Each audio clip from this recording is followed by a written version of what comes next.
नमस्कार महाराष्ट्रातल्या भावी अधिकारी विद्यार्थी मित्रांनी मैत्रिणींनो, मी Swapnil Rathod. Welcome to MPSC वाला. विद्यार्थी मित्रांनो, आजचा आपला जो हा सेशन आहे तो आहे 1 डिसेंबर 2024ला जी राज्यसेवा पूर्व परीक्षा पार पडली महाराष्ट्र लोकसेवा आयोगामार्फत घेण्यात आलेली. जवळपास 3 ते 4 वेळा पोस्टपोन झाली आणि 1-1.5 वर्षानंतर ती परीक्षा झाली. सरतेशेवटी ती परीक्षा झाली आणि सगळ्या विद्यार्थ्यांनी त्याला अटेम्प्ट केलं. आणि याच परीक्षेमध्ये वेगवेगळ्या सेक्शनचं ॲनालिसिस आपली MPSC वाला टीम घेऊन येत आहे. त्यापैकी मी स्वप्नील राठोड आपल्यासाठी आज पॉलिटी या सब्जेक्टचं ॲनालिसिस घेऊन येतोय. 1 डिसेंबर 2024ला जे क्वेश्चन्स आले होते एक्झाममध्ये त्यांचा आपण डिटेल ॲनालिसिस, म्हणजे हा प्रश्न का विचारण्यात आला किंवा तो कोणत्या बॅकग्राऊंडवर विचारण्यात आला होता का, आणि त्याचे ऑप्शन्स जे आहे ते ऑप्शन्स कोणत्या पद्धतीने देण्यात आले, करेक्ट ऑप्शन कोणता आहे आणि बाकीच्या ऑप्शनमध्ये सुद्धा चूक असेल तर चूक ऑप्शन कोणते आहे, हे सगळं आपण डिटेल ॲनालिसिस बघूया. क्लासच्या सुरुवातीलाच तुम्हाला एवढी गॅरंटी देतो की जेवढं डिटेल एक्सप्लेनेशन आणि ॲनालिसिस इथे तुम्हाला भेटेल इतरत्र कुठेही भेटणार नाही. याचा अर्थ मी हे म्हणत नाही की तुम्ही बाकी काही बघू नका किंवा हे, पण तुम्ही नक्कीच तुलना करू शकता. तुलना करणं चांगली गोष्ट नाही, पण मी म्हणतोय की खरोखर हा व्हिडिओ झाल्यानंतर तुम्ही इतर यासोबत तुलना करू शकता, बघू शकता आणि मग तुम्ही बघू शकता की MPSC वाला या टीमकडून जे ॲनालिसिस देण्यात आलेलं आहे ते किती परफेक्ट आहे. तर वेळ न गमावता आपण पॉलिटी ॲनालिसिस पूर्व परीक्षा 1 डिसेंबर राज्यसेवेची झाली होती त्यावर डिस्कस करूया विद्यार्थी मित्रांनो. तर जो तुम्हाला म्हणजे प्रश्न आले होते ते तुम्हाला वेगवेगळ्या सेट्सनुसार येऊ शकतात. वेगवेगळ्या सेट्सनुसार आपण हा क्वेश्चन नंबर 71 आहे जो डी सेट्स मधला. पहिला प्रश्न जो पॉलिटीचा होता, भारताचा आकस्मिक निधी, इंग्रजीमध्ये याला कंटिंजन्सी फंड ऑफ इंडिया सुद्धा म्हणतात, कोणाच्या अधिकारीखाली ठेवण्यात आलेला आहे. याचं करेक्ट आन्सर भारताचे राष्ट्रपती आहे. प्रश्न जरी सोपी होता, आन्सर जरी सोपी होतं, पण यामध्ये भारताचा राष्ट्रपती यामध्ये बघा 500 कोटी रुपयाचा नाही का हा निधी होता. 500 कोटी रुपयाचा हा निधी कोविड-19 पर्यंत होता. कोविड-19 पर्यंत 500 कोटी रुपयाचा हा निधी होता. परंतु कोविड-19 नंतर जे काही कारण असेल, अचानक वित्त मंत्रालयाने हा निर्णय घेतला आणि त्याला कॅबिनेटने मंजुरी दिली की कोविड-19 नंतर हा जो निधी आहे 30,000 कोटी रुपयाचा करण्यात आला. 30,000 कोटी रुपयाचा. अजूनही अनेक विद्यार्थी आहेत जे या बाबतीत अपडेटेड नसतील, कारण भारतीय राज्यघटनेच्या कलम किंवा अनुच्छेद 267 मध्ये या निधीबद्दल नाही का तरतूद करण्यात आलेली आहे. सामान्यतः 3 प्रकारच्या निधी अत्यंत महत्वाच्या आहे.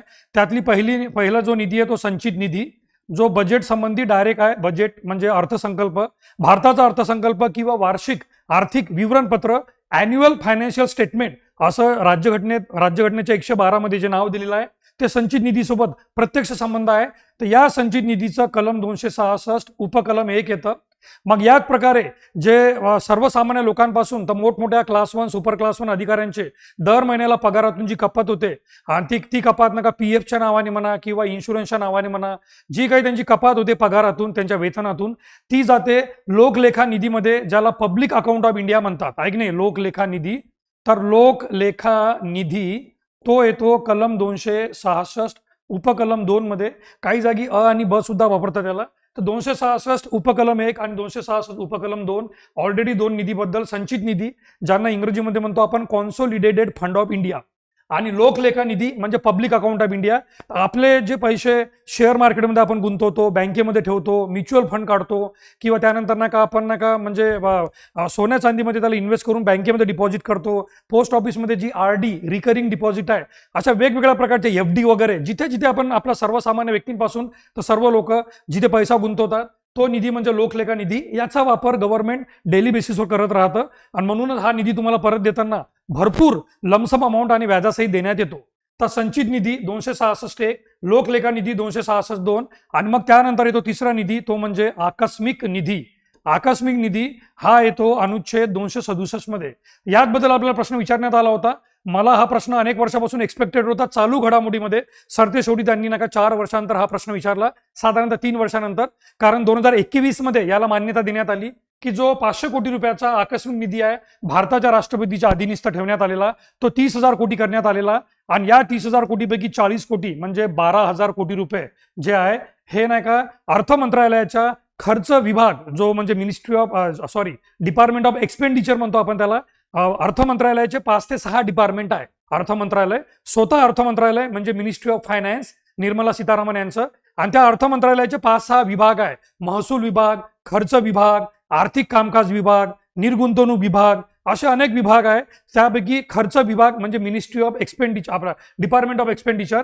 तर या डिपार्टमेंट ऑफ एक्सपेंडिचरचे जे सेक्रेटरी असतात, सचिव, secretary department of expenditure, department of expenditure म्हणजे खर्च विभागाचे सचिव जे असतात, सचिव, खर्च विभागाचे सचिव, त्यांच्याजवळ हा 30,000 कोटीपैकी 12,000 कोटी असतो आणि राष्ट्रपतीजवळ प्रत्यक्ष 18,000 कोटी रुपये ठेवण्यात आलेले आहे. 18,000 कोटी. तर 18,000 कोटी राष्ट्रपतीजवळ आणि नाही का सचिवांजवळ नाही का 12,000 कोटी, असं टोटल मिळून नाही का 30,000 कोटी रुपयांचा हा आकस्मिक निधी करण्यात आलेला आहे. विद्यार्थी मित्रांनो, आकस्मिक निधीचा पैसा खर्च करताना संसदेच्या मान्यतेची आवश्यकता नसते. ज्या प्रकारे संचित निधी वगैरे, संचित निधीचा वापर करताना संसदेच्या परवानगीशिवाय संचित निधीमधला एकही रुपया खर्च करता येत नाही, परंतु त्याच्या उलट एक्झॅक्टली अपोजिट आकस्मिक निधीमधला पैसा खर्च करताना संसदेची मान्यतेची आवश्यकता नाही. कारण नावाप्रमाणे आकस्मिक म्हणजे अतिशय अडीअडचणीमध्ये वापरण्यात येणारा निधी, जसं की देशामध्ये भूकंप आला किंवा दुष्काळ आला किंवा ओला दुष्काळ आला किंवा कोविड-19 सारखी एखादी महामारी आली, आणि नेमकं कोविड-19 मध्येच या कोविड-19 सारखी महामारी ती सुद्धा एक नैसर्गिक आपत्ती होती, नैसर्गिक. तर या नैसर्गिक आपत्तीमुळे 500 कोटी रुपये फारच कमी होते. 500 कोटी रुपये एखाद्या राज्याला काय जिल्ह्याला कमी पडतात, तर ती रक्कम डायरेक्ट वाढून 30,000 कोटी एवढी करण्यात आली. तर हा जो प्रश्न विचारण्यात आला, भारताचा आकस्मिक निधी खालीलपैकी कोणाच्या अधिकारीखाली ठेवण्यात आला? The contingency fund of India has been place at the disposal of which authority? The correct answer is the president of India. And now it has been change from 500 crore to 30,000 crore. Out of 30,000 crore 40% that is okay, around 12,000 crore will be kept under the purview of secretary, the department of expenditure.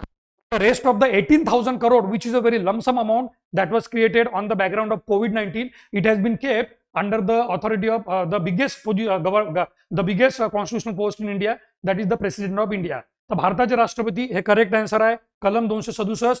30,000 कोटी हे नवीन आकस्मिक निधी आहे. 500 कोटीवरून तो वाढवण्यात आला. त्यातली 40% रक्कम कोणाजवळ आहे? 3 प्रकारचे निधी.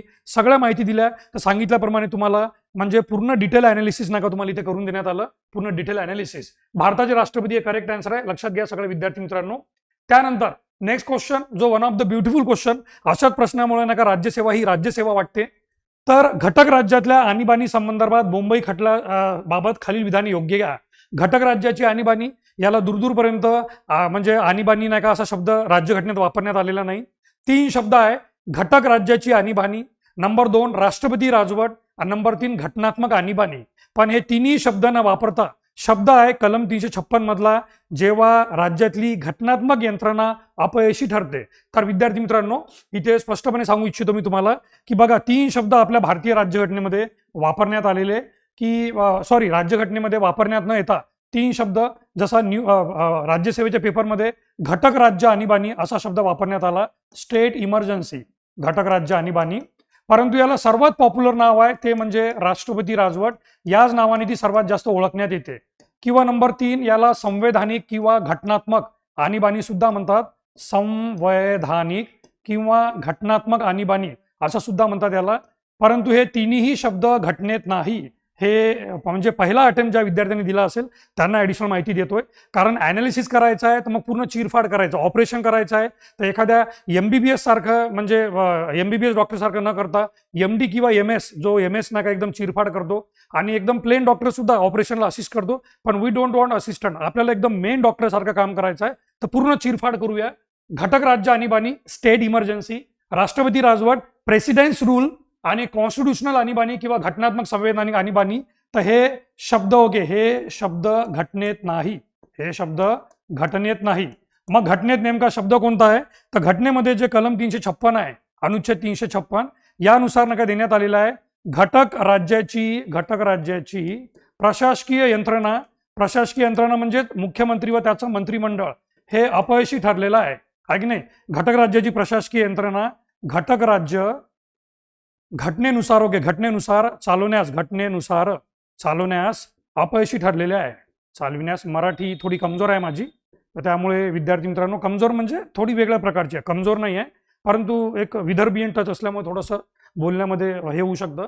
तर घटक राज्याची प्रशासकीय यंत्रणा म्हणजेच घटक राज्य घटनेनुसार चालवण्यास अपयशी ठरलेले आहे. तर मुख्यमंत्री योग्य मुख्यमंत्री आणि त्याचं मंत्रिमंडळ घटक राज्याला घटनेच्या तरतुदीनुसार चालू शकत नाही आहे. मग याचा अहवाल राज्यपाल तयार करतो आणि राज्यपाल राष्ट्रपतीकडे पाठवतो आणि तिथूनच हा प्रसिद्ध म्हणजे आपला खटला घडलेला. तर सर्वात पहिले बघूया याच्यामध्ये त्यांनी काय काय आपल्याला विचारलेलं आहे आणि त्यात आपल्याला काय डिस्कस करता येतं. घटक राज्यातल्या आणीबाणी संदर्भात बोंबई खटला जो 1994 मध्ये याचा निर्णय आला 1994 मध्ये, आणि खटला हा 1989 सादर करण्यात आला होता. खटला 1989 सादर करण्यात आला होता. जवळपास 5 वर्षानंतर पाच वर्षानंतर हा निर्णय देण्यात आला. तोपर्यंत एस आर बोंबई मुख्यमंत्री सुद्धा राहिले नव्हते. एस आर बोंबई मुख्यमंत्री बिलकुल राहिले नव्हते तोपर्यंत. तरी पण देर आहे दुरुस्त आहे आणि भगवान के घर पे देर है लेकिन अंधेर नाही असं जे म्हणतात तसंच सुप्रीम कोर्टच्या बाबतीत म्हणू शकतो. हा निर्णय आला आणि एकदम कायापालट झाली. नंबर 1 बोंबई खटल्याने हा निकाल सर्वोच्च न्यायालयाने 1994 मध्ये दिला. तर यावर तुम्हाला सांगू इच्छितो, एस आर बोंबई नावाचे हे जे व्यक्तिमत्व होते हे कर्नाटक राज्याचे मुख्यमंत्री बनले होते. कर्नाटक राज्य, आणि त्यावेळेस कर्नाटक राज्यामध्ये जनता दल हे सुद्धा जनता दल पक्षाचे होते. जेडी केवळ जनता दल. आज आपल्या भारतामध्ये जनता दल सेक्युलर आहे, जनता दल युनायटेड आहे, जेडीयू वगैरे, पण केवळ आणि केवळ जनता दल. तर जनता दल यांची यांची सरकार यांच्या सरकार आणि या सरकारचे मुख्यमंत्री एस आर बोंबई. एस आर बोंबई यांच्या जनता दलाच्या सरकारला त्यावेळेसच्या बीजेपीने नाही, जो बीजेपी नवीन हे आली होती 1980 नंतर तयार झाली होती आणि अजूनही राष्ट्रीय स्तरावर बीजेपीचा एवढा म्हणजे काय म्हणतात त्याला माहोल तयार झाला नव्हता, पण ती अनेक राज्यांमध्ये तिने चांगलं नाव कमवलं होतं. तर या बीजेपीने जनता दलला सपोर्ट केला आणि अशा प्रकारे एस आर बोंबई मुख्यमंत्री बनले. पण अचानक कोणत्या तरी अंतर्गत कारणास्तव या जनता दलचे 8 हे आमदार आणि साधारणतः बीजेपीचे 12 ते 13 आमदार, काही पुस्तकात 12 आहे, काही पुस्तकात 13 आहे, आपण 13 मानून चालू आहे. तर जनता दलचे 8 आणि बीजेपीचे 13 असे एकूण 21 आमदार फुटले. ऐक नाही, असे एकूण 21 आमदार फुटले. 21 आमदार हे फुटले. म्हणजे या एस आर बोंबई शासनातून त्यांनी माघार घेतली किंवा त्यांनी आपला पाठिंबा काढून घेतला. आता हे जे 21 आमदार आहे ज्यामध्ये 12 ते 13 भारतीय जनता पक्षाचे होते आणि 8 मेन मुख्य सत्ताधारी पक्ष एस आर बोंबई यांचा जनता दल पक्ष, अशा 21 आमदार जाऊन राज्यपालांना जाऊन भेटले आणि त्यांनी राज्यपालांना सांगितलं की आम्ही एस आर बोंबई जे मुख्यमंत्री आहे त्यांचा पाठिंबा आम्ही काढून घेतोय, तर कृपया करून तुम्ही आता ही विधानसभा बरखास्त करा आणि त्यांना मुख्यमंत्री पदावरून हटवा. आता राज्यपाल माहित नाही कोणत्या जोशमध्ये होते किंवा त्यांना कोणतं एक्साइटमेंट होतं, आणि जसं एखाद्या मुलाला अनपेक्षित त्याच्या कॉलेजमधली एखादी गर्लफ्रेंड भेटायला येते किंवा त्याला गर्लफ्रेंड म्हणण्यापेक्षा त्याच्या कॉलेजमधली मैत्रीण जिला हा पसंत करत होता ती अचानक त्याला बसस्टँडवर किंवा रेल्वेवर भेटली. अरे किती दिवसानंतर भेटला, कसा आहेस तू, आहे की नाही, बरा आहेस का, असं विचारलं. तर हा तिच्या म्हणण्यानुसार मग काही करते की मी तुला रेल्वेमधून काही खायला आणून देऊ का, आणि तू चालली तुझं सामान उचलू का. तो जेवढा एक्साइटेड असतो ना तो मुलगा, एवढ्या दिवसानंतर ती मुलगी भेटली, तसंच बहुतेक या राज्यपालात झालं होतं की हे 21 आमदार जेव्हा त्यांना जाऊन भेटले आणि त्यांनी म्हटलं की एस आर बोंबई यांचा आम्ही पाठिंबा काढून घेतला, आता तुम्ही हे सरकार बरखास्त करू शकता. यांनी राज्यपाल म्हणून एक घटनात्मक दृष्ट्या सुद्धा विचार केला नाही की मी राज्यपाल म्हणून एक स्वतंत्र घटनात्मक पदावर आहो, मला भारतीय राज्यघटनेने राज्याचा घटनात्मक प्रमुख म्हणून नेमलेला आहे, तर माझी ही जबाबदारी बनते राज्यपाल म्हणून की मी मुख्यमंत्र्यांना फोन करावं की मिस्टर एस आर बोंबई, तुमच्या जनता दलचे 8 आणि बीजेपीचे 13 असे 21 आमदार मला येऊन सांगू इच्छित आहे की ते तुमच्या गव्हर्नमेंटमधून बाहेर पडलेले आहे, तर तुमचं सरकार आता अल्पमतात आलेलं आहे, मला अशी माहिती भेटलेली आहे, तर तुम्ही या तारखेला तुमचं बहुमत सिद्ध करा विधानसभेत, अन्यथा मी तुमचा राजीनामा घेईन.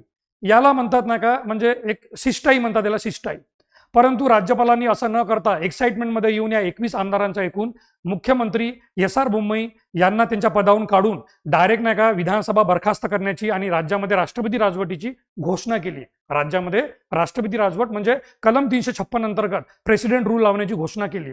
यावर एस आर बोंबई तात्काळ म्हणजे बँगलोरच्या हायकोर्टमध्ये गेले, कर्नाटक उच्च न्यायालय बेंगलुरू हायकोर्टमध्ये गेले, पण तिथे हायकोर्टने सरप्राइझिंगरित्या राज्यपालाची भूमिका योग्य ठरवली आणि एस आर बोंबई यांना म्हटलं की तुम्ही म्हणजे तुमचं चुकीचं आहे, तुम्हाला राजीनामा द्यावा लागेल. एस आर बोंबई यांनी हार न मानता ते लगेच सर्वोच्च न्यायालयात त्यांनी धाव घेतलं आणि सर्वोच्च न्यायालयामध्ये धाव घेतल्यानंतर एस आर बोंबई यांना 5 वर्ष वाट बघावी लागली. पण ते म्हणतात ना, आहे की नाही, की सब्र का फल मीठा होता है, आणि खरोखर तसा मीठा झाला हा की घटक राज्यात राष्ट्रपती म्हणजे सर्वोच्च न्यायालयाने 1994 मध्ये निर्णय देताना कोणकोणत्या बाबी नोंदवल्या बघा. घटक राज्यात राष्ट्रपती राजवट आणली गेल्यास राज्यांना सर्वोच्च न्यायालयाकडे दाद मागता येऊ शकते आणि तो दिवस आहे आणि आजचा दिवस आहे. एस आर बोम्मई खटल्यानंतर अनेक वेळा लोकांनी म्हणजे अनेक राज्यांनी नाही का राष्ट्रपती राजवट लागल्यानंतर सर्वोच्च न्यायालयात धाव दिली. यामध्ये 2016 मधलं अरुणाचल प्रदेशचं प्रकरण आहे. इव्हन आपल्या महाराष्ट्रामध्ये सुद्धा जे नाही का 11 दिवसाचीच आणीबाणी लावली होती, त्या बाबतीत नाही का म्हणजे काही लोक जाणार होते सर्वोच्च न्यायालयामध्ये, पण तो सकाळचा एक शपथविधी घडला होता आणि त्या सकाळच्या शपथविधीमुळे नका ती राष्ट्रपती राजवट आपोआप संपुष्टात आली होती. परंतु सर्वोच्च न्यायालयाने हे म्हटलेलं की घटक राज्यात राष्ट्रपती राजवट आणली गेली तर राज्यांना सर्वोच्च न्यायालयाकडे दाद मागता येते, जेणेकरून सर्वोच्च न्यायालय हे तपासू शकेल की म्हणजे राज्यपालाने कोणती शिफारस केली होती आणि राष्ट्रपतीने नेमकं कोणत्या कारणावरून ही आणीबाणी लावलेली आहे, राष्ट्रपती राजवट लावलेली आहे. त्या आणीबाणीचं कारण सर्वोच्च न्यायालय तपासणार. म्हणजेच सर्वोच्च न्यायालयाचं न्यायालयीन पुनर्विलोकन, ज्युडिशियल रिव्ह्यू ज्याला म्हणतो आपण ज्युडिशियल रिव्ह्यू, त्या अंतर्गत हे कलम 356 कलम येतं. सर्वोच्च न्यायालयाने स्पष्ट केलं एस आर बोम्मई खटल्यामध्ये की राष्ट्रपती ज्या कारणास्तव किंवा राज्यपालाच्या ज्या शिफारसीवरून राष्ट्रपती 356 ची अनुमती देतो ते कारण न्यायालयीन पुनर्विलोकन म्हणजे ज्युडिशियल रिव्ह्यूच्या अंतर्गत येतं आणि आम्ही सर्वोच्च न्यायालय त्याला तपासू शकतो. त्यानंतर सबळ कारण नसताना राष्ट्रपती राजवट आणल्या गेल्यास सर्वोच्च न्यायालय केंद्र सरकारचा निर्णय रद्द करू शकते. यावर तुम्हाला मी लेटेस्ट एक्झाम्पल देणार की ते म्हणजे काही वर्षापूर्वीचे एक्झाम्पल, लेटेस्ट नाही. अरुणाचल प्रदेशमध्ये 2016 मध्ये अचानक भयानक राष्ट्रपती राजवट लावण्यात आली. अरुणाचल प्रदेश आपल्या भारताचं सर्वात ऐकणे पूर्वेकडलं टोक अरुणाचल प्रदेश, तिथे नाही का राष्ट्रपती राजवट लावण्यात आली. जेव्हा सर्वोच्च न्यायालयाकडे ते मुख्यमंत्री धाव घेतली मुख्यमंत्र्यांनी आणि सांगितलं की ही राष्ट्रपती राजवट अयोग्य किंवा चुकीच्या कारणावरून लावण्यात आली, तेव्हा सर्वोच्च न्यायालयाने राज्यपालांना विचारलं की सांगा, कारण सांगा की तुम्ही राष्ट्रपतीला काय शिफारस केली होती. तेव्हा राज्यपालांनी एक व्हिडिओ प्रेझेंट केला, ज्या व्हिडिओमध्ये एक गो हत्या म्हणजे गायीची हत्या दाखवण्यात आली. सर्वोच्च न्यायालयाने म्हटलं की गायीची हत्या होत आहे, याचं आम्हाला वाईट वाटत आहे, पण ही गायीची हत्या एवढ्या कॅमेऱ्यामध्ये दाखवण्यात येतं की फक्त गायीचं मुंडकं कापताना दाखवण्यात येत आहे. तर नेमकं ही गायीची हत्या अरुणाचल प्रदेशमध्ये होत आहे हे कुठून सिद्ध होत आहे. तुम्हाला एखाद्या व्यक्तीने व्हिडिओ म्हणजे पाठवून दिला आणि तुम्ही मानून घेतलं की बस मी अरुणाचल प्रदेशमध्ये आहो, मला व्हिडिओ अरुणाचल प्रदेशमध्ये भेटला म्हणजे अरुणाचल प्रदेश हा व्हिडिओ आहे, हे कुठून सिद्ध होतं म्हणे. आणि ऑब्वियस आहे ना, एखाद्या व्हिडिओमध्ये एखाद्या व्यक्तीला मारहाण करताय तर तुम्ही काय म्हणसाल की हा व्यक्ती हिंदू आहे की मुस्लिम आहे की ख्रिश्चन आहे की जैन आहे की पारसी आहे, याला कोण मारत आहे. फक्त तो व्यक्ती मार खाताना दिसत आहे, बाकी त्याला मारणारे कोण आहे, कोणत्या जागी आहे, मागे सुद्धा काही म्हणजे काही दिसत नाही आहे, फक्त क्लोजअप मध्ये तो मार खातोय. तसंच नाही का गोहत्येबद्दल फक्त गायीचा नाही का तो चेहरा दिसत होता तिला कापताना, पण ती नेमकी गाय कुठे कापल्या गेली आहे की नाही हे कारण. तर शेवटी नाही का मग नाही का सर्वोच्च न्यायालयाने सांगितलं की सबळ कारण नसलं, योग्य कारण नसेल तर तुम्ही कलम 356चा गैरवापर करू शकत नाही. त्यामुळे तिसरं विधान सुद्धा एकदम करेक्ट आहे. परंतु आता जे चौथं विधान चुकलं होतं, घटक राज्यातल्या विधानसभा बरखास्त करण्याच्या आदेशाला संसदेची मान्यता घेणं आवश्यक आहे. तर यावर तुम्हाला स्पष्टीकरण देऊ इच्छितो विद्यार्थी मित्रांनो. मी 2 कलम आहे, ओके 2 कलम. एक तर आहे कलम 174(2) आहे की नाही, एक तर आहे कलम 174(2). हे म्हणतात की राज्यपाल विधानसभा बरखास्त करू शकतात.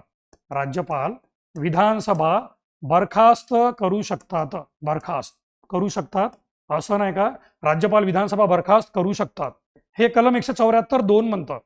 आणि दुसरं आहे कलम 356(2) आहे की नाही, कलम 356(2). यामध्ये काय म्हणतात कलम 356(2) मध्ये की कलम 356 चे हे केल्यानंतर राष्ट्रपती राज्यपालाला व राज्य शासनाला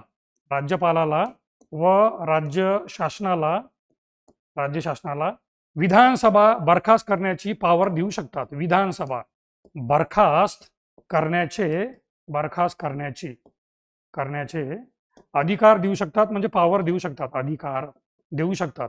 आता मला सांगा विद्यार्थी मित्रांनो, इथे संसद हा शब्द कुठे दिसतोय का तुम्हाला? संसद कुठे दिसतोय का? संसदेचं काम कलम 356 मध्ये जी आणीबाणी लावण्यात येते त्याला मान्यता देण्याची आहे की नाही, आणि आणीबाणी रद्द करण्याची. जर आणीबाणी लावत आहे तर आणीबाणी रद्द करण्याची. परंतु आणीबाणी रद्द करण्याचा जो अर्थ आहे तो विधानसभा बरखास्त होत नाही. अनेक युट्यूबवर विद्यार्थ्यांनी याचा चुकीचा अर्थ काढला. जर 1 डिसेंबरला पेपर झाल्यानंतर अनेक विद्यार्थ्यांनी आपापले म्हणजे पॉलिटिचं नॉलेज तिथं फेकणं चालू केलं. पण विद्यार्थी मित्रांनो, 2 शब्द आहे. आणीबाणी रद्द करणे म्हणजे आणीबाणी समाप्त करणे, राष्ट्रपती राजवट समाप्त करणे, आणि विधानसभा बरखास्त करणे. अरे 2 मराठी शब्द आहे, दोन या सगळ्या मराठी शब्दांचा अर्थ वेगळा होतो. आणीबाणी रद्द करणे, राष्ट्रपती राजवट रद्द करणे, आणि विधानसभा बरखास्त करणे. क्लिअर टू क्लिअर आहे. तर इथे तुम्हाला विचारलं होतं विधानसभा बरखास्त करण्याबाबत तुम्हाला प्रश्न विचारण्यात आला होता, विधानसभा बरखास्त. तर इथे संसदेचा नाही, राष्ट्रपती राज्यपालाला आणि राज्य शासनाला असे अधिकार देऊ शकतो की त्यांनी विधानसभा बरखास्त करू शकतात. तर जेव्हा राष्ट्रपती शब्द आहे आणि राष्ट्रपतीला हे अधिकार आहे की तो त्या राज्याच्या राज्यपालाला आणि राज्य शासनाला विधानसभा बरखास्त करण्याचे आदेश देऊ शकतो किंवा अधिकार देऊ शकतो की मी राष्ट्रपती द्रौपदी मुर्मू तुम्हाला आदेश देते की तुम्ही या राज्याची विधानसभा बरखास्त करा. असं नका ते राज्यपालाला म्हणू शकतात राज्यपालाला. यावरून नका लक्षात आलं पाहिजे की जे चौथ्या नंबरचं वाक्य होतं जे होतं हे लक्षात घ्यायला पाहिजे तुम्हाला, आपल्या चौथ्या नंबरचं वाक्य. म्हणून विद्यार्थी मित्रांनो हे दोन्ही कलम लक्षात ठेवा. आणि तुम्हाला सुरुवातीला सांगितलं मी जबाबदारी घेऊन की ज्या प्रकारचं स्पष्टीकरण तुम्हाला MPSC वाला या प्लॅटफॉर्मवर भेटणार, तुम्हाला इतर तर कुठेही भेटणार नाही. हे दोन कलम 174(2) आणि 356(2) हे जर एखादा विद्यार्थी किंवा तुमचाच बॅचमेट किंवा रूममेट अजूनही अडला असेल की नाही रे त्याचा आन्सर ABCD येते, संसदेची मान्यता घ्यावी लागते, तर एकतर त्याच्या दिमागात हे चालू आहे की संसदेची मान्यता रद्द करण्यासाठी आहे. परंतु प्रश्न आपल्याला काय विचारलेला आहे विद्यार्थी मित्रांनो, या दोन कलमा लक्षात ठेवून प्रश्न आपल्याला विचारलेला विधानसभा बरखास्त करण्याचा, घटक राज्यातली विधानसभा बरखास्त करण्याचा. तर विधानसभा बरखास्त करण्याचा आदेश आला, संसदेची नाही राष्ट्रपतीची मान्यता घ्यावी लागते, राष्ट्रपतीची. आणि राष्ट्रपती ही जी मान्यता आहे कलम 356(2) नुसार राज्यपालाला किंवा राज्य शासनाला आदेशाच्या स्वरूपात किंवा अधिकाराच्या स्वरूपात देऊ शकतात. त्यामुळे इथे करेक्ट उत्तर नंबर 2 जे आहे ते येणार नाही. करेक्ट उत्तर ABC नंबर 3 येणार. डी ऑप्शन चुकलेला आहे. अनेक लोकांनी या 2 नंबरवर नाही का सांगितलेलं आहे किंवा काही लोकांनी आन्सर की मध्ये सुद्धा सांगितलेलं आहे, चूक आहे. मी तुम्हाला स्पष्टपणे इथे सांगितलेलं पण आहे की 356 म्हणजे काय, आणि 356च्या सोबत कलम 174 जे येतं की राज्यपाल विधानसभा बरखास्त करू शकतात, राज्यपाल करू शकतात 174(2) नुसार. आणि त्यानंतर मग याला सोबत जे कलम आहे ते 356(2) आहे की राष्ट्रपती राज्यपालांना व राज्य शासनांना विधानसभा बरखास्त करण्याचे अधिकार देऊ शकतात. एकदम डिटेल आणि क्लिअर. त्यानंतर राज्यघटनेतला नेक्स्ट क्वेश्चन, राज्यघटनेतली कोणती कलमे आपल्या देशातली निवडणूक व्यवस्थेसाठी तरतूद करतात? निवडणूक व्यवस्था म्हणजे निवडणूक आयोग, कलम 324 ते 29. अत्यंत सोपी प्रश्न.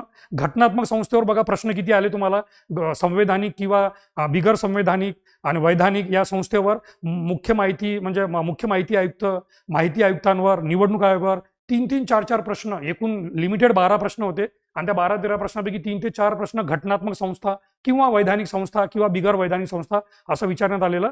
ते 324 ते 329. आता नेमकं 324 ते 329 मध्ये कोणकोणत्या गोष्टी येतात ते बघून घ्या विद्यार्थी मित्रांनो, आहे की नाही. सर्वात पहिले तर कलम 324 इथेच नका तुम्हाला हे सेपरेट पेजवर लिहून देतो. सर्वात पहिले येणार कलम 324. या कलम 324 मध्ये स्पष्टपणे सांगण्यात आलेलं आहे की निवडणूक आयोगाकडे सोपवलेल्या निवडणुकीची देखरेख, दिशा आणि नियंत्रण. तर जे भारताचं इलेक्शन कमिशन ऑफ इंडिया आहे, भारताचं जे इलेक्शन कमिशन ऑफ इंडिया आहे यांच्याकडे कलम 324 नुसार 3 काम देण्यात आलेले आहे. निवडणुकीची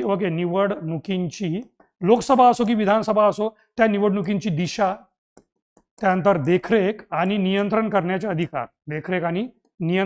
अधिकार, हे कलम 324 नुसार.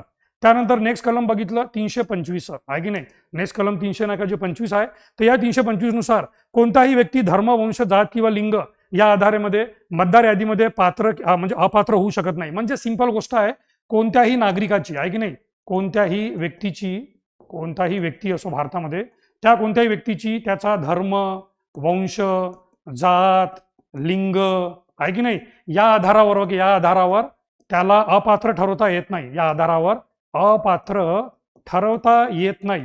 म्हणजे एक काळ होता की आपल्या भारतामध्ये असं चालायचं, भारतामध्ये किंवा जगामध्ये बाकीकडे चालायचं की वर्ण भेद व्हायचा, कुठे गोरे वर्सेस कृष्णवर्णीय किंवा उच्चवर्गीयांनाच मतदान करू द्यायचं, निम्नवर्गीयांना नाही. पण आता ते बंद करण्यात आलेलं आहे. कलम 325 मध्ये म्हटलेलं आहे की कोणतं, म्हणजे फक्त वयाची 18 वर्ष पूर्ण पाहिजे, वयाची 18 वर्ष पूर्ण झाली पाहिजे. अदरवाईज कोणत्याही व्यक्तीची धर्म, वंश, जात, लिंग किंवा इतरही कोणत्या कारणावरून त्याला मतदार म्हणून अपात्र करता येत नाही. तू शेतकरी असेल, कॉर्पोरेट बिझनेसमॅन असेल, जिल्हाधिकारी असेल, गटचा अधिकारी असेल, राजकारणी असेल, गाडी ढकलणारा असेल, पंक्चर काढणारा असेल किंवा पाणठेला चालवणारा असेल, कोणीही असेल, स्त्री असेल, पुरुष असेल, त्याला मतदान करता येते. त्याने फक्त कायद्यानुसार वयाची 18 वर्ष पूर्ण केलेली असावी.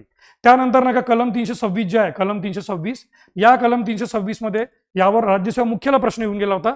कलम 326 मध्ये लोकसभा व राज्यांच्या विधानसभेच्या निवडणुका प्रौढ मताधिकारावर होतील. तर लोकसभा म्हणजे प्रत्यक्ष निवडणुका ज्या 2024 मध्ये पार पडल्या, आणि विधानसभा ज्या नुकत्याच पार पडल्या, आपल्या महाराष्ट्रामध्ये नुकत्याच पार पडल्या 20 नोव्हेंबरला आणि 23 नोव्हेंबरला रिझल्ट आले. तर लोकसभा व विधानसभा यांच्या निवडणुका प्रौढ मताधिकारानुसार होतील. प्रौढ मताधिकार म्हणजे ॲडल्ट, जो म्हटलं मी तुम्हाला की फक्त वय 18 वर्ष पूर्ण पाहिजे, वय 18 वर्ष पूर्ण, आणि त्यानंतर का तुम्हाला त्या निवडणुकीमध्ये भाग घेता येतो. त्यानंतर 327 जे आहे 327, या 327 मध्ये विधानसभेच्या निवडणुकीच्या संदर्भात तरतूद ही संसदेला करता येते. समजा विधानसभेच्या निवडणुका असेल तर विधानसभेच्या निवडणुकीच्या संदर्भात संसदेचे अधिकार, म्हणजे संसदेला अचानक परिसीमन संसदेचा अधिकार. तर संसदेला असे अधिकार येतात की संसद नाही का कधी एखाद्या राज्यात नाही का मतदारसंघ वाढवू शकते किंवा कमी करू शकते. जसं जम्मू काश्मीरला केंद्रशासित प्रदेशामध्ये कन्वर्ट केल्यानंतर तिथलच्या मतदारसंघाची पुनर्रचना करण्यात आली. ती कशा अंतर्गत करण्यात आली? 327 अंतर्गत, आहे की नाही. त्यानंतर नका 328 मध्ये अशा विधानमंडळाच्या निवडणुकीच्या संदर्भात तरतूद करण्याची स्वतः राज्य विधिमंडळाची ताकद आहे. आणि 329 मध्ये सर्वात महत्वाचा आहे 329 की सुप्रीम कोर्ट किंवा हायकोर्ट यांना इलेक्शन कमिशन ऑफ इंडियाच्या कार्यक्षेत्रात हस्तक्षेप करता येत नाही जोपर्यंत निवडणुका पूर्ण पार पडत नाही आणि निकाल लागत नाही. निकाल लागेपर्यंत कार्यक्षेत्रात हस्तक्षेप करू शकत नाही. हे विचार घ्या, लक्षात घ्या, हस्तक्षेप करू शकत नाही. विद्यार्थी मित्रांनो, कलम 329 फार प्रसिद्ध खटला आहे, कलम 329 वाला. तर या कलम 329 मध्ये स्पष्टपणे नका आदेश देण्यात आले होते की सुप्रीम कोर्ट असेल किंवा हायकोर्ट, म्हणजे सर्वोच्च न्यायालय असो किंवा उच्च न्यायालय, ज्या तारखेला निवडणूक आयोग तारखा घोषित करतात निवडणुकाच्या, आणि त्या तारखा घोषित करेपासून तर निकाल येईपर्यंत सर्वोच्च किंवा उच्च न्यायालय निवडणूक आयोगाच्या कार्यक्षेत्रामध्ये हस्तक्षेप करू शकत नाही. निकाल लागल्यानंतर मग ते मतं बरोबर मोजले की नाही आणि ईव्हीएम योग्य आहे किंवा नाही, हे आहे की नाही, ते निवडणुकीनंतर निकाल लागल्यानंतर अशा प्रकारच्या बाबी आहे. लक्षात घ्या विद्यार्थी मित्रांनो, एव्हरीवन. तर हे 300 ओके, हे 329 मध्ये. तर 324 ते 329 आपण सगळ्या बाबी बघितल्या. नंबर 2 आन्सर करेक्ट आहे याचं. त्यानंतर नका केंद्रीय माहिती आयोगामध्ये एक मुख्य माहिती आयुक्त, चीफ इन्फॉर्मेशन कमिशनर, आणि याच्या मदतीला जास्तीत जास्त किती माहिती आयुक्त राहू शकतात? 10. हे शब्दच नका तुमच्या नका या कायद्यामध्ये, सीव्हीसी कायद्यामध्ये दिलेले आहे, सीव्हीसी कायद्यामध्ये, आहे की नाही. तर यामध्ये सीव्हीसी कायद्यामध्ये देण्यात आलेले आहे केंद्रीय माहिती आयोग, मुख्य माहिती आयुक्त. तर या मुख्य माहिती आयुक्तामध्ये स्पष्टपणे दिलेलं आहे की नॉट एक्सिडिंग 10. प्रश्न सर्वात पहिले काय आला तुम्हाला सांगतो की 2000 नाही का, म्हणजे कोविड-19च्याच काळात 2020 मध्ये जेव्हा आपला संपूर्ण भारत कोविडच्या याच्यामध्ये होता, विळाख्यात कोविडमध्ये फसलेला होता, तेव्हा अनेक नाही का असे अध्यादेश आणून नाही का काही दुरुस्त्या करण्यात आल्या. घटना दुरुस्त्या नाही पण दुरुस्त्या करण्यात आल्या. त्यामध्ये ही सुद्धा एक वैधानिक संस्था होती, तर सीव्हीसी ज्याला म्हणतो आपण, सीव्हीसी. तर या सीव्हीसी मध्ये सर्वात महत्वाची बाब विद्यार्थी मित्रांनो की या सीव्हीसी म्हणजे CIC, सेंट्रल इन्फॉर्मेशन कमिशनर. तर सेंट्रल इन्फॉर्मेशन कमिशन यामध्ये नका मुख्य माहिती आयुक्त आणि जे 10 माहिती आयुक्त आहे यांची पहिले नियुक्ती वेगळी होती, यांचे वेतन पहिले वेगळे होते, पण अचानक दुरुस्ती करून यांच्या नियुक्ती आणि यांच्या वेतनाबाबत सध्याची जी शासन आहे त्यांनी नका काही बदल केले आणि त्यामुळे हे खूप जास्त चर्चेमध्ये राहिलं होतं. तर केंद्रीय माहिती आयोगामध्ये एक मुख्य माहिती आयुक्त आणि जास्तीत जास्त 10 माहिती आयुक्ताचा नाही का हे असतो, असं नाही का इथे सांगण्यात आलेलं. लक्षात घ्या विद्यार्थी मित्रांनो, अशा प्रकारे सांगण्याचा अर्थ की commission includes 1 chief information commissioner and not more than 10 commissioner. आणि या सगळ्यांची नियुक्ती राष्ट्रपतीच करतात. या सगळ्यांची नियुक्ती राष्ट्रपती करतात, हे सगळ्यांनी लक्षात ठेवावं एव्हरीवन. या सगळ्यांची नियुक्ती राष्ट्रपती करतात. त्यामुळे हे 5, 6 आणि 8 एकदम चुकीचे आहे. आयोगाच्या वेबसाईटवर जा तुम्ही, आयोगाच्या सेंट्रल इन्फॉर्मेशन कमिशनर आहे की नाही .government.in म्हणून असं CIC.government.in वेबसाईट, CIC.government.in. सुरुवातीला तुम्हाला इंग्रजीमध्ये, कधी मराठी आणि इतर लँग्वेजमध्ये सुद्धा ते कन्वर्ट करून भेटेल. तर तुम्हाला ते नॉट एक्सिडिंग 10 पेक्षा जास्त नको असं नका, त्याचा आन्सर आहे 10 पेक्षा जास्त नको. त्यानंतर नका भारतीय राज्यघटना धर्मनिरपेक्ष राज्य स्थापित करते, याचं म्हणजेच काय? तर बघा, सर्वात पहिलंच वाक्य, राज्य रोजगाराच्या बाबतीत धर्माच्या आधारावर भेदभाव करते. ओके, राज्य रोजगाराच्या बाबतीत धर्माच्या आधारावर. अनेक लोकांनी याला कलम 16 सोबत कलम 16 सोबत नाही का म्हणजे हे करण्याचा प्रयत्न केला, कलम 16 सोबत याला अटॅच करण्याचा प्रयत्न केला, पण तसं नाही आहे. कलम 16 मध्ये तुम्ही जाऊन बघा, कलम 16 मध्ये जे पहिले 2 वाक्य आहे की राज्यांना धर्माच्या आधारावर नाही, स्थानिक जे म्हणतो आपण की सन ऑफ द सॉइल. जेव्हा आपण कलम 16 ची गोष्ट करतो ना, कलम 16, या कलम 16 मध्ये एक विषय खूप जास्त गाजला होता.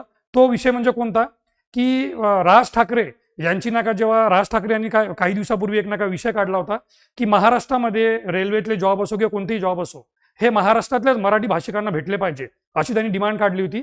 आणि त्यावेळेस कलम 16 खूप चर्चेत आलं होतं.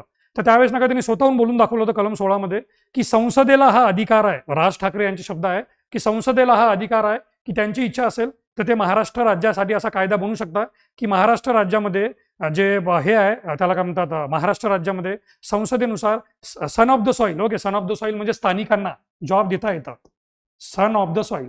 आता विद्यार्थी मित्रांनो ते विचार करा, सन ऑफ द सॉईल असा शब्द आहे, सन ऑफ द सॉईल म्हणजे स्थानिक, ओके, जमिनीचा म्हणजे मूळ निवासी. पण इथे धर्मचा शब्द आला नाही, धर्म, सन ऑफ द सॉईल. जसं आता मी समजा यवतमाळ जिल्ह्याचा राहणार असेल तर मी यवतमाळचा सन ऑफ द सॉईल होणार आहे की नाही, किंवा नका मी अकोल्याचा राहणार असेल तर मी अकोल्याचा सन ऑफ द सॉईल बनणार, कोणी साताऱ्याचे कोल्हापूरचे तर ते सन ऑफ द सॉईल म्हणजे त्या त्या जमिनीचे.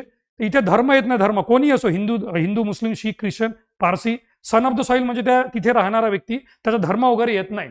तर राज्य रोजगाराच्या बाबतीत धर्माच्या आधारावर भेदभाव करू शकत नाही, धर्माच्या आधारावर भेदभाव करू शकत नाही. स्थानिकांना प्राधान्य देऊ शकते, स्थानिकांना प्राधान्य देऊ, स्थानिकांना म्हणजे महाराष्ट्रात जॉब असेल तर महाराष्ट्रामध्ये नाही का महाराष्ट्रीयन लोकांना पहिला मौका भेटेल, स्थानिकांना, मराठी भाषिकांना ज्यांचं महाराष्ट्राचं रहिवासी प्रमाणपत्र आहे. पण इतर राज्यांना म्हणजे देण्यात येईल, पण त्यानंतर चान्स देण्यात येईल. परंतु भेदभाव तर बिलकुल होत नाही, ओके, भेदभाव बिलकुल होत नाही. अशा प्रकारचा भेदभाव सन ऑफ द सॉईल याला म्हणतो आपण स्थानिक, ओके, स्थानिकांना प्राधान्य देण्यात यावे असं अनेक वेळा येतात. जिल्हा परिषद भरती बघा ना यार, जिल्हा परिषद भरती महाराष्ट्रामध्ये जिल्हा परिषद भरती आहे आणि नका ती म्हणजे समजा नका ती कोल्हापूर जिल्ह्यात भरती निघाली, कोल्हापूर, तर तिथे वाक्य येणार कोल्हापूर जिल्ह्यातल्या रहिवाशांना प्राधान्य देण्यात येईल, प्राथमिकता देण्यात येईल, प्रायोरिटी देण्यात येईल. आणि नंतर महाराष्ट्रातल्या इतर जिल्ह्यातल्या लोकांना समजा कोल्हापूरमध्ये योग्य कॅन्डिडेट भेटले नाही तर इतर लोकांना त्याचं नका हे देण्यात येईल, असं प्राधान्य देण्यात येईल असं नका वाक्य असतं. तर त्यामुळे पहिलं विधान चुकल्यामुळे तुमचे हे 1 आणि 3 तर चुकलेच. मग आता राज्याने कोणत्याही विशिष्ट धर्माला अग्रक्रमाने वागणूक देण्याचे टाळलेले आहे, ऑब्वियस आहे की नाही. जसं पाकिस्तानचं नाव आहे इस्लामिक रिपब्लिक ऑफ पाकिस्तान, पाकिस्तानचं नाव बघा, पाकिस्तानचं जे नाव आहे म्हणजे जगात ओळखण्यात येणारं नाव, त्यांच्या पासपोर्टवर त्यांच्या नागरिकांच्या पासपोर्टच्या याच्यावर नाव आहे इस्लामिक, पहिलंच नाव आहे इस्लाम, म्हणजे त्यांनी इस्लाम या धर्माला राष्ट्रधर्माचा दर्जा दिलेला आहे पाकिस्तानने, Islamic Republic of Pakistan. Jewish state of Israel, Jewish JEWISH, Jewish state of Israel म्हणजे इस्रायल हा जो देश आहे, इस्रायल देश, या इस्रायल देशाने सुद्धा त्यांचा देशाचा धर्म, राष्ट्रीय धर्म ज्यू म्हणून डिक्लेअर केलेला आहे. तर इस्रायलने ज्यू डिक्लेअर केला, पाकिस्तानने इस्लाम डिक्लेअर केला, पण भारताचं नाव फक्त आहे रिपब्लिक ऑफ इंडिया. भारताचं नाव काय, केवळ आणि केवळ रिपब्लिक ऑफ इंडिया. या रिपब्लिकच्या समोर काहीच नाही आहे, आपल्या पासपोर्टवर रिपब्लिक ऑफ इंडिया आहे.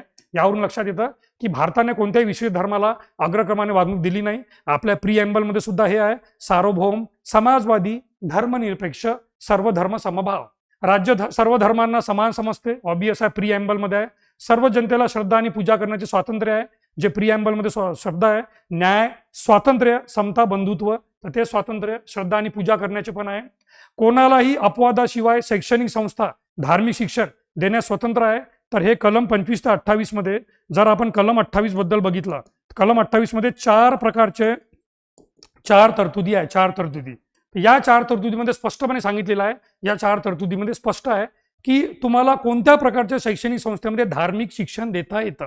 मला वाटतं सोपी पॉईंट होता, पण कन्फ्यूज करण्यासाठी त्यांनी असं वाक्य दिलं, कोणालाही अपवादाशिवाय शैक्षणिक संस्था धार्मिक शिक्षण देण्यास स्वतंत्र आहे म्हणून. ऑब्विसली नाही.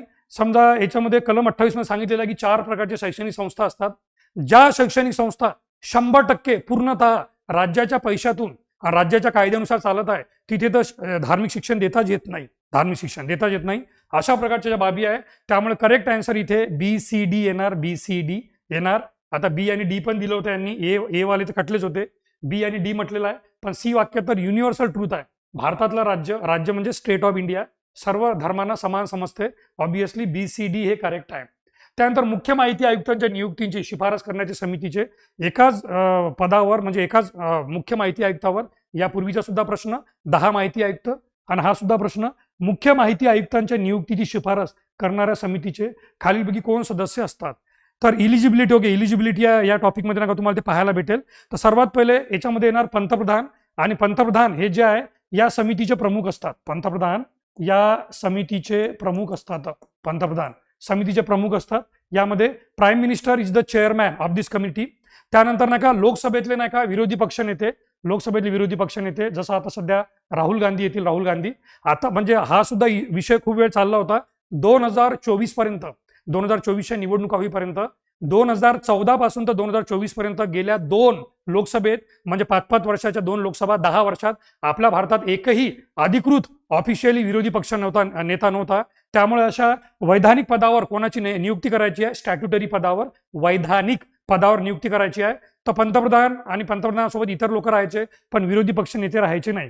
त्यामुळे नका विरोधी पक्षनेता सुद्धा एकदम करेक्ट आहे यामध्ये, विरोधी पक्षनेता. आणि त्यानंतर नका जो तिसरा असतो तो म्हणजे युनियन कॅबिनेट मिनिस्टर, पंतप्रधानाकडून नका नामनिर्देशित युनियन कॅबिनेट मिनिस्टर असतो. तर ABD, सी चुकलेलं इथे, राज्यसभेतला विरोधी पक्षनेता पण नसतो आणि लोकसभा सभापती पण नाही. ABD सरळ सरळ प्रश्न विचार, फॅक्च्युअल होता, फॅक्च्युअल आहे की नाही माहिती आयुक्तामध्ये. तर मुख्य माहिती आयुक्त एकच असतो ज्याला या 3 सदस्यीय समितीच्या बहुमताने निवडण्यात येतात. 2-1, कधी कधी 3-0 पण होऊ शकतं. तर विरोधी पक्षनेत्याला सुद्धा तू पसंत असेल तर त्या व्यक्तीची नियुक्ती. तर पंतप्रधान, लोकसभेतले विरोधी नेते आणि पंतप्रधान नामनिर्देशित केलेला केंद्रीय कॅबिनेट मंत्री. त्यानंतर नका भारतातल्या घटना दुरुस्ती संदर्भात खालील विधान किंवा विधानाची सत्यता तपासा आणि योग्य पर्याय निवडा. योग्य 10व्या घटना दुरुस्तीनुसार दादरा व नगर हवेली हे भारतात जोडण्यात आले. युनिव्हर्सल ट्रूथ आहे, दादरा नगर हवेली 10व्या घटना दुरुस्तीनुसार. परंतु 11व्या घटना दुरुस्तीनुसार दीव दमण आणि गोवा, तर हे 11वा नाही 12वा पाहिजे आहे की नाही, 11 नाही 12वी घटना दुरुस्ती. 12व्या घटना दुरुस्तीनुसार दीव दमण. आणि हा प्रश्न PYQ आहे, म्हणजे प्रश्न नाही परंतु हे जे वाक्य आहे, हे वाक्य हे PYQ आहे विद्यार्थी मित्रांनो, वाक्य. ओके, वाक्य हे PYQ आहे, लक्षात घ्या सगळ्या लोकांनी.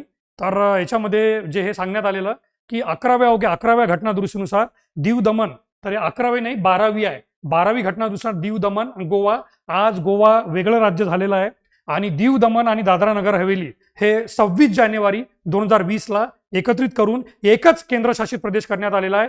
3 जिल्ह्यांचे केंद्रशासित प्रदेश, 3 जिल्हे आहे, दीव दमण दादरा नगर हवेली, अशा 3 जिल्ह्याचं एकच केंद्रशासित प्रदेश. आणि गोवा 1987 पासून भारताचं 25वा राज्य बनवण्यात आलं होतं.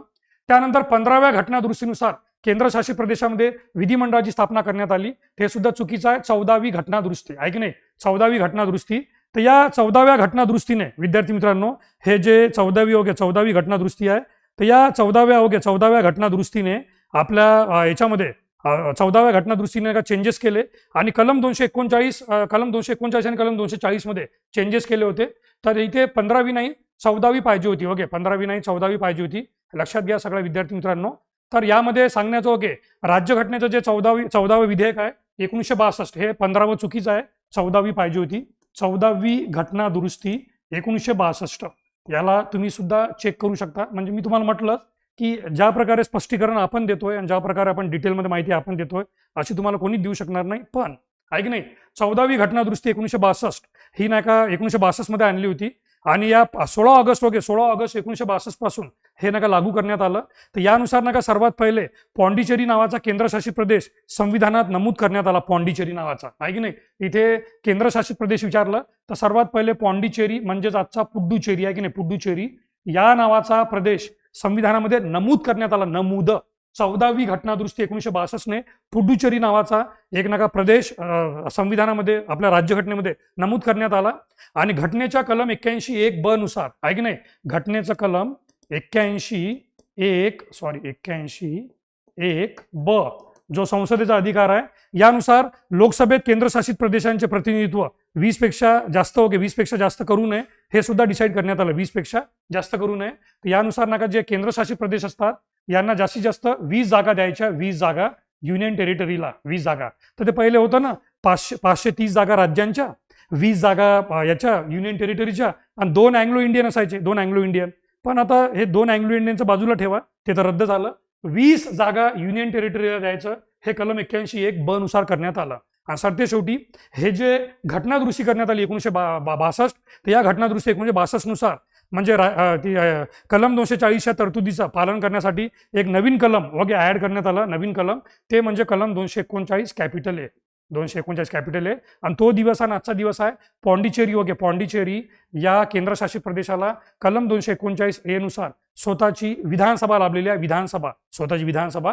आज आपल्या भारतात 3 केंद्रशासित प्रदेश आहे, ज्यामध्ये नका पॉंडिचेरी आणि त्यानंतर दिल्लीला 239AA आणि आता नुकत्याच पार पडलेल्या निवडणुका जम्मू आणि काश्मीर. जम्मू आणि काश्मीर हे 3 केंद्रशासित प्रदेश आहे. तर इथे 15वी नाही 14वी घटना दुरुस्ती पाहिजे.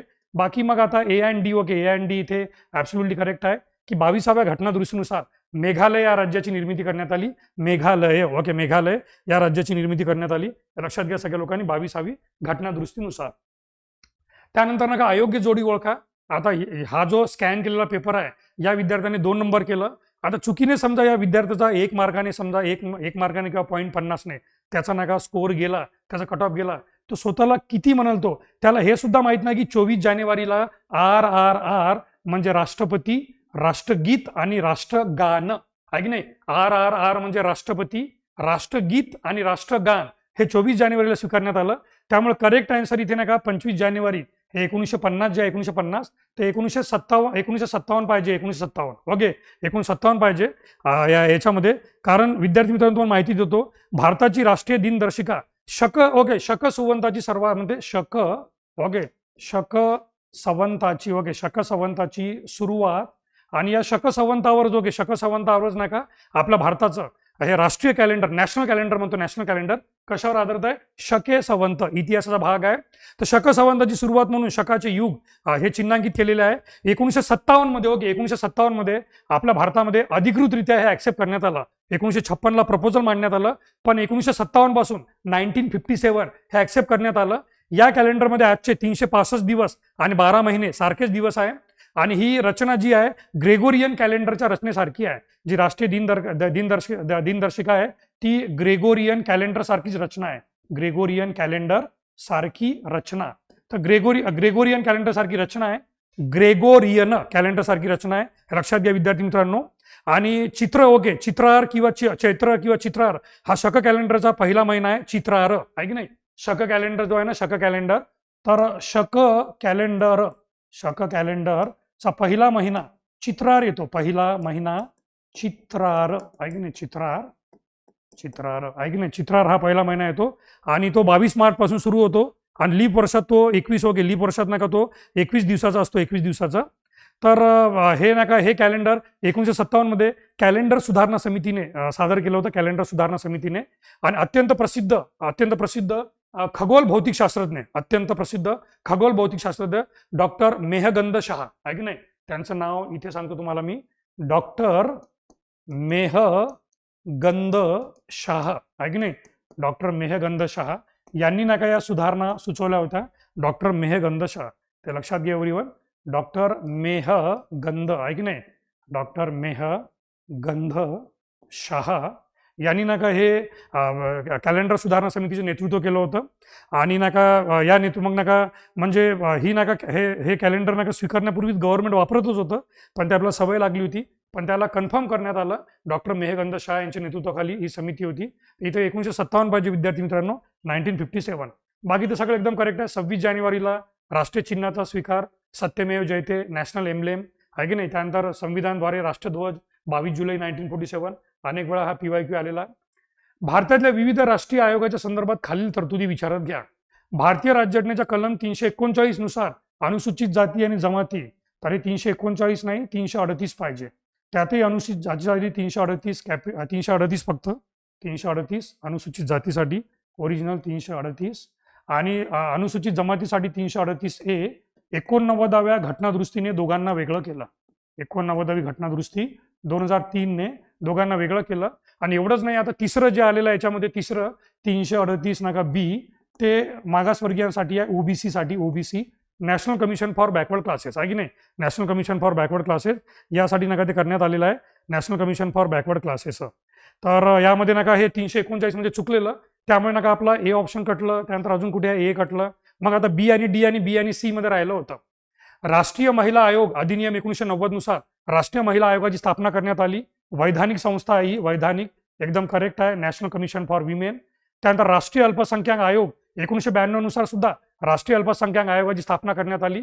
पण 27 डिसेंबर 1993 हा जो राष्ट्रीय मानवाधिकार आयोग स्थापन करण्यादरम्यान अध्यादेश आहे, अध्यादेश, तर बॉस हा अध्यादेश नव्हता. ओके, हा अध्यादेशाची तारीख नाही, अध्यादेशाची तारीख जे सांगण्यात आलं इथे तुम्हाला की यामध्ये राष्ट्रीय महिला आयोगाचं, तर 28 सप्टेंबर, ओके, 28 सप्टेंबर 1993, 28 सप्टेंबर 1993 पाहिजे. तर हे जे 1993 ठीक आहे, पण 28 सप्टेंबर आहे की नाही, 28 सप्टेंबर 1993. तर 27 डिसेंबरला तो लागू झाला. ओके, 27 डिसेंबरला तो लागू झाला. 27 डिसेंबरला आपल्याला विचारलेला अध्यादेश केव्हा काढण्यात आला. अध्यादेश म्हणजे ऑर्डिनन्स इंग्रजीमध्ये शब्द आहे ऑर्डिनन्स. ऑर्डिनन्सची तारीख होती 28 सप्टेंबर. इथे पुन्हा स्पष्टपणे देऊन देतो, 28 सप्टेंबर 1993 ऑर्डिनन्स काढण्यात आला होता. 28 सप्टेंबर 1993 ऑर्डिनन्स काढण्यात आला होता विद्यार्थी मित्रांनो. आणि त्याने नका protection of human rights, okay, protection of human rights या कायद्याची नका जागा घेतली याने. आणि 28 नका, ओके, 28 सप्टेंबर 1993 हे काय म्हणतात त्याला म्हणजे लागू करण्यात आलं. अशा प्रकारे नका हे 27 डिसेंबर, ओके, 27 डिसेंबर चुकीची तारीख देण्यात आली होती. तर यामध्ये ए म्हणजे काय म्हणतात B and C, okay, B and C, चौथ्या नंबरचा आन्सर करेक्ट आहे, बी अँड सी. सर्वात सोपी प्रश्न म्हणजे पॉलिटिसेशन खूप सोपी होता ऍक्च्युली. हे सुद्धा सुरुवातीला सांगायला विसरलो मीच काय, तुम्ही पण अनालिसिस करू शकले असते, पण हा म्हणजे सोपीच होता एवढा पेपर. पण काही काही ॲडिशनल माहिती जे तुम्हाला दिली, जसं कलम 356 बद्दल वगैरे सांगितली, तसं नाही का. आता इथे बघा याच्यामध्ये एव्हरीवन, ओके, सगळ्यांना माहीत आहे की जी आपल्या नाही का भारतामध्ये, ओके, भारतामध्ये एकल नागरिकत्व पद्धत आहे ही आपण ब्रिटनकडून किंवा UK कडून घेतली. ब्रिटन आणि UK, ओके, UK कडून घेतली आपण एकल नागरिकत्व पद्धत. कारण ज्या प्रकारे आपला भारत स्वतंत्र झाला होता, तर भारतामध्ये जम्मू काश्मीर, त्यानंतर नका जुनागड, हैदराबाद या 3 संस्थानिकांनी जो आपल्याला त्रास दिला, आणि त्यानंतर नका आंध्र प्रदेश या राज्याने भाषेच्या आधारावर जी नका डिमांड केली, तर कुठे ना कुठे आपल्या भारतामध्ये नागरिकत्वाला धोका पोहोचला होता. आणि पंडित जवाहरलाल नेहरू, सरदार वल्लभभाई पटेल, डॉक्टर बाबासाहेब आंबेडकर या तिन्ही महान व्यक्तींना हे लक्षात आलं, आज हे लोक भाषेच्या आधारावर वेगळे होऊ इच्छित आहे, कोणी पाकिस्तानमध्ये जाऊ इच्छित आहे. त्यामुळे नागरिकत्व हे एकच ठेवणं आवश्यक आहे. कारण प्रत्येक राज्याला नागरिकत्व दिलं, उद्या हे राज्याला नागरिकत्वाच्या भरोशावर वेगळा देश निर्माण करतील, की असा वेगवेगळे देश निर्माण होतील राज्याच्या ऐवजी. त्यामुळे भारतात एकल नागरिकत्व पद्धत ठेवण्यात आली, ती म्हणजे याच्यासाठी अखंडतेसाठी आहे की नाही, अखंडता, भारताची अखंडता मेंटेन करण्यासाठी, अखंडतेसाठी एकल नागरिकत्व कायदा 1955चा आहे ओरिजिनल, पण भारतीय राज्यघटनेचा भाग 4 मध्ये नाही, भाग 2 मध्ये कलम 5 ते 11 ही तरतूद आहे.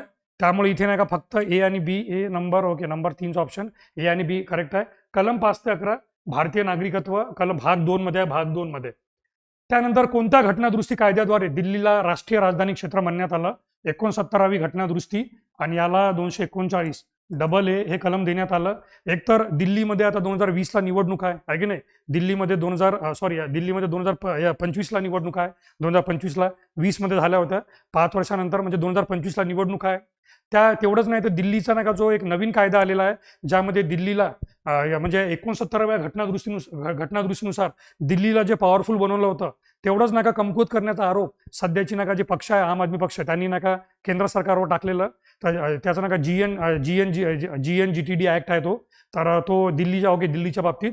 तर सर्व काही पॉवरफुल दिल्लीच्या नायब राज्यपाल, लेफ्टनंट गव्हर्नर किंवा लेफ्टनंट गव्हर्नर यांना भरपूर अधिकार देण्यात आले, आणि मुख्यमंत्र्यांना कमजोर करण्याचा प्रयत्न चालू आहे, असं त्या पक्षाचं म्हणणं आहे. 69वी घटनादुरुस्ती 239 कॅपिटल आहे ह्याचं करेक्ट होतं. आणि NCR म्हणतात याला, NCR नॅशनल कॅपिटल टेरिटरी किंवा नॅशनल कॅपिटल रिजन आहे की नाही. याला जे म्हणतात विद्यार्थी मित्रांनो नॅशनल कॅपिटल रिजन किंवा नॅशनल कॅपिटल टेरिटरी, यामध्ये पूर्णच्या पूर्ण दिल्लीचा प्रदेश आणि प्लस 23 जिल्हे येतात. हे 23 जिल्हे 3 राज्यातून येतात, 3 राज्यातून.